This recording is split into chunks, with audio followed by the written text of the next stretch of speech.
아 멘탈적으로 스트레스 받아. 아 그냥 내가 보내고 알지. 그렇게 하면 그게 사업가입니까? 내가 진짜 사업가라면은 장기적인 수를 둬야죠. 그거를 대표님들이 꼭 생각을 하셔야 됩니다. 그 미묘한 차이를 대표님들이 꼭 아셔야 된다는 거예요.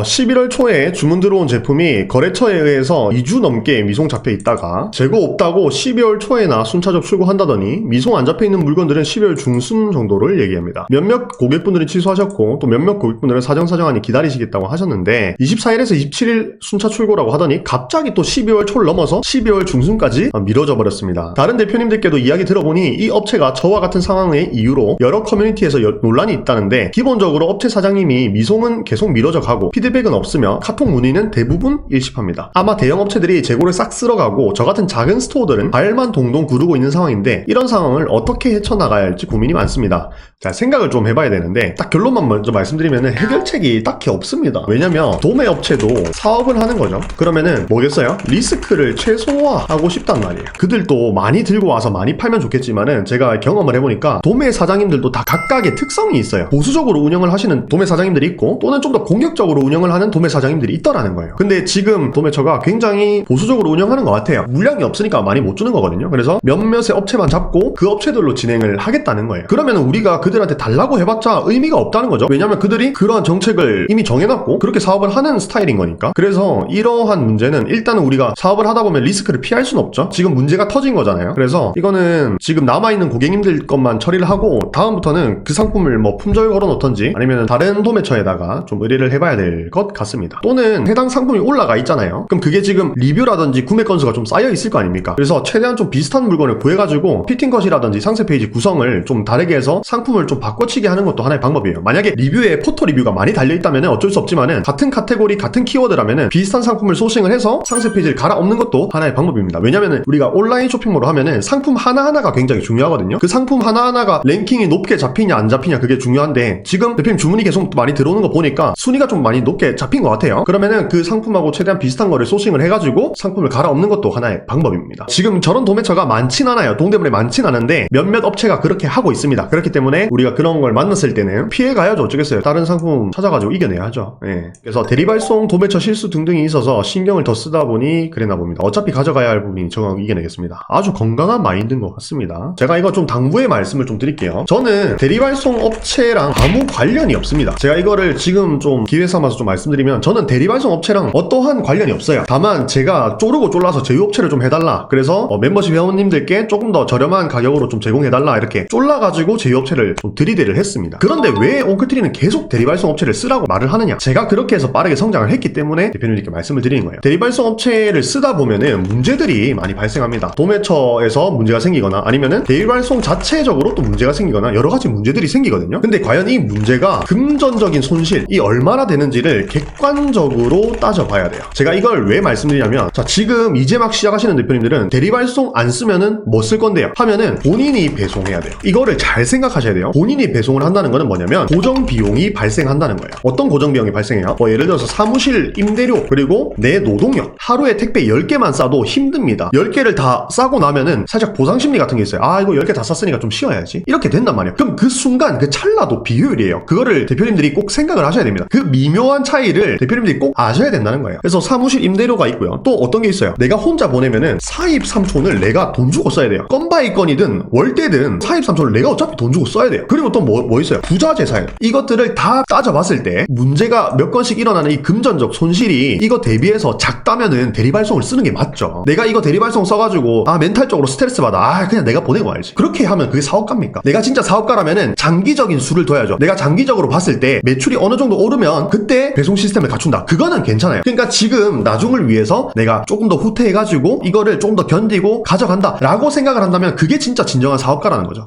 이거 꼭 한번 생각을 해보시기 바랍니다. 과연 내가 한 달 동안에 나한테 일어나는 금전적 손실이 얼마나 되는가를 꼭 한번 면밀하게 따져보시기 바랍니다. 도매처나 대리발송에서 실수가 많이 일어나죠. 어쩔 수 없어요. 실수가 일어나는데 그 실수가 과연 금전적 손실로 얼마나 하게 되는지. 사실 카페24 들어간다고 해도 월세가 한 20에서 30만원 들어가요. 그리고 내 노동력, 인건비로 쳐야죠. 최저시급, 사임삼촌 월대로 최소로 쓴다고 해도 30만원. 그리고 부자재 이거 얼마 들지 몰라요. 계속 들고. 그래서 저는 추천을 드리는 게 일단 대리발송을 쓰는데 그 대리발송을 계속 가져가란 말이 아니에요. 대표님들이 월에서 2천만에서 3천만원 매출을 뭐 3개월이면 3개월, 6개월이면 6개월 딱 정해가지고 내가 이 기간 내에 빨리 매출을 만들고 자체적인 시스템을 만들어 가겠다. 대리발송 여기 업체를 탈출하겠다라는 목표를 세우고 사업을 진행해 가야 시너지가 나고 효율이 난다는 거예요. 예.